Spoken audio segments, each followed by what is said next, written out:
नमस्ते के मेरे प्यारे विद्यार्थियों, नमस्कार।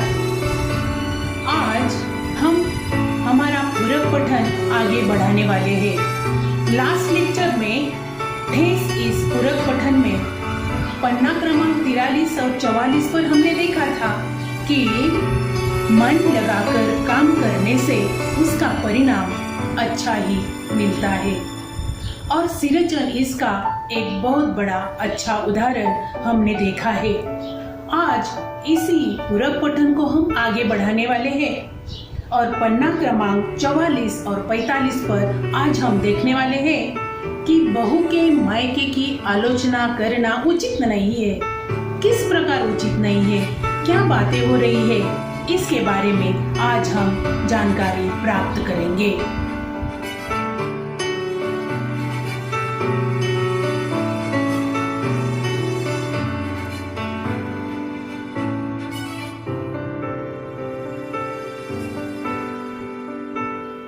पन्ना क्रमांक 44। दूसरे दिन चिक की पहली पांति में 7 तारे जगमगा उठे। 7 रंग के 7 भैया तारा, यानी सिरचन अपनी चटाई बनाने का काम, रंगीन काम किस प्रकार कर रहा था, तो उसमें 7 रंग भर गए थे और आकार ऐसा बनाया गया था कि जैसे कि तारे नजर आ रहे हैं। और यह रंगीन रंग जब दिखाई दिए तो यह चटाई और अच्छी तरह से दिखने लगी थी। अपने काम में मगन सिरचन को खाने पीने की सूध नहीं रही थी, यानी काम करते समय वह खाने पीने की ओर ध्यान भी नहीं देता था। चीक में सुतली के फंदे डालकर उसने पास पड़े सूप पर निगाह डाली। चूरा और गुड़ का एक सूखा ढेला, यानी उसके खाने के लिए वहां कोई रखा गया था। और उस सूप में क्या था, तो उसने देखा कि उसमें चूरा और गुड़ का एक सूखा ढेला था, यानी गुड़ का टुकड़ा था। और फिर बनाते बनाते उसकी नजर वहां उस सूप पर पड़ी थी। मैंने लक्ष्य किया, सिरचन की नाक के पास 2 रेखाएं उभर आई, यानी वह जिन्होंने किसने यह रख दिया था उसकी ओर उसने ध्यान दिया। और ध्यान से लक्ष्य करना, इसका अर्थ है ध्यान से देखना।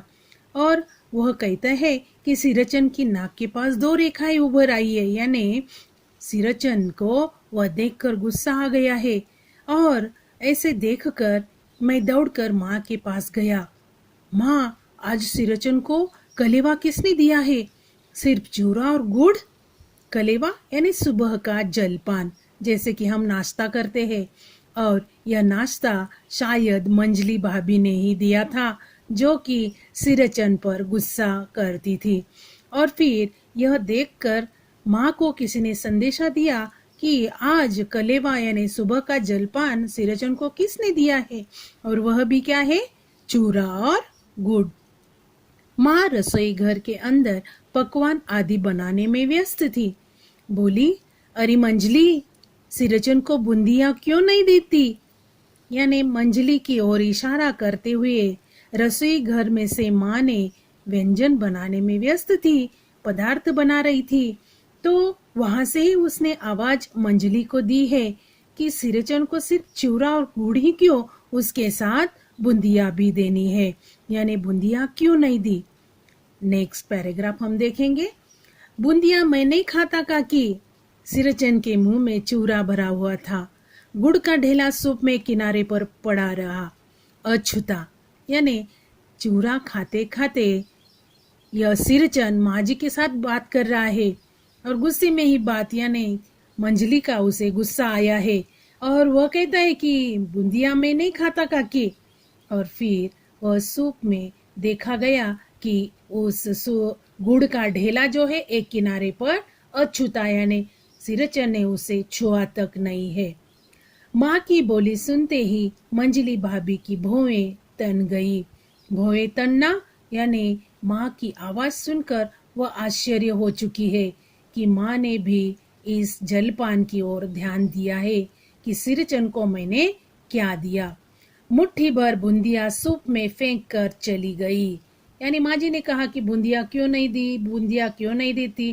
फिर मुट्ठी भर बूंदिया सूप में फेंक कर यह मंजली वहां जाती और डालकर चली गई है। सिरचंद ने पानी पीकर कहा, मंजली बहुरानी, अपने मैके से आई हुई मिठाई भी इसी तरह हाथ खोलकर बांटती है क्या? यानी उसने मुट्ठी भर बूंदिया दी थी, इसलिए वह कहता है कि मायके से आई हुई मिठाई भी हाथ खोलकर कभी भी कुछ भी वह नहीं देती, इसलिए यह बात उसने उकसाई है। बस मंजली भाभी अपने कमरे में बैठकर रोने लगी। क्यों रोने लगी? क्योंकि यहाँ मैके की बात हो रही थी। यानी सिरचंद, यह काम करने वाला व्यक्ति मेरे मैके के बारे में बात करता है, यानी इसे सिर पर चढ़ाकर माँ जी ने रखा है, इसलिए यह ऐसी बातें करता है। वह गुस्सा हो गई और अपने कमरे में बैठकर रोने लगी। चाची ने माँ के पास जाकर कहा, क्या कहा? अगले पन्ने पर देखेंगे, पन्ना क्रमांक 45। मुंह लगाने से सिर पर चढ़ेगा ही, किसी के नैहर ससुराल की बात क्यों करेगा वह? यानी उसको माँ ने सिर पर चढ़ाकर रखा है और नैहर ससुराल की बातें क्यों करेगा वह? यानी बढ़ चढ़कर बातें क्यों करता है? तो माँ ने इसे लाड प्यार से बढ़ा चढ़ा कर रखा, इसलिए वह अपने ससुराल की भी बातें करने लगा है। मंजली भाभी माँ की दुलारी बहू है। माँ तमक कर बाहर आई। यानी मंजली भाभी जो है माँ जी की दुलारी बहू है, और वह माँ जी ने जब देखा कि उसके बारे में बात हो रही है तो वह तम तमाकर यानी क्रोधित होकर बाहर आई। सिरचंद, तुम काम करने आए हो, अपना काम करो। यानी वह सिरचंद को डांटती है। माँ जी ने सिरचंद को डांटा है। बहुओं से बतकुट्टी, बतकुट्टी का अर्थ बात काटने की क्रिया, बतकुट्टी करने की क्या जरूरत? यानी बहुओं से ऐसी बात काटने की जरूरत नहीं है। जो भी बहू ये कहती है तुझे सुनना चाहिए, उनकी कही हुई बातों को काटना नहीं चाहिए। जिस चीज की जरूरत हो मुझसे कहो। यानी बहुओं से कुछ भी बात करना नहीं, जो भी कुछ मांगना है मुझे मांगो, ऐसा माँ जी सिरचंद को कहती है। सिरचंद का मुंह लाल हो गया, यानी बहू की वजह से माँ जी ने मुझे डांटा। यह सुनकर सिरचंद का मुंह लाल हो गया। मुंह लाल होना, क्रोधित होना, गुस्सा आना। उसने कोई जवाब नहीं दिया और अपना काम करते हुए क्या किया देखो, बांस में टंगे हुए अधूरे चिक में फंदे डालने लगा।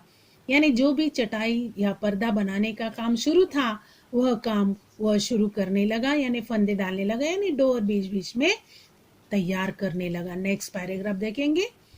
मानू पान सजाकर बाहर बैठक खाने में भेज रही थी। यानी मानू का काम था पान सजाना और बैठक खाने में जाकर दे देना।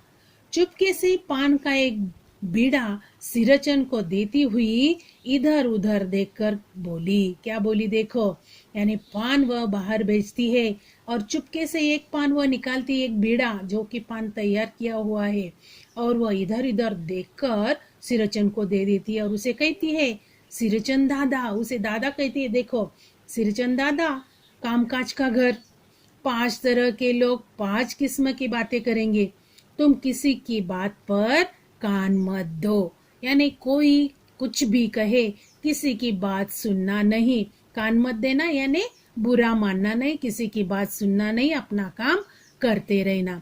यानी 5 तरह के लोग, ये 5 तरह की बातें वे करते हैं और उनके विचार भी अलग अलग है। यानी यह घर जो है हर तरह के व्यक्ति से भरा हुआ है, ऐसा मानो सिरचंद को समझाती है।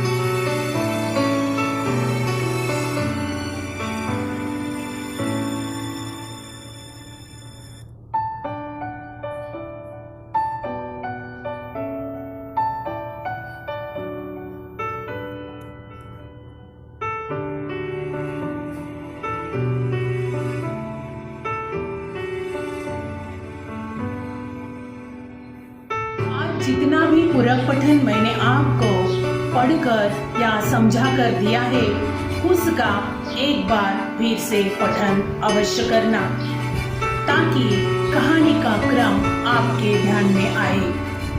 और आपको लिखने के लिए शब्दार्थ और एक पैराग्राफ मैं दे रही हूँ, उसका लेखन अवश्य करना। जितने भी शब्दार्थ मैंने आपको दिए हैं, वे सब अपने नोटबुक में होना जरूरी है। बच्चों, घर पर रहो, सुरक्षित रहो। धन्यवाद।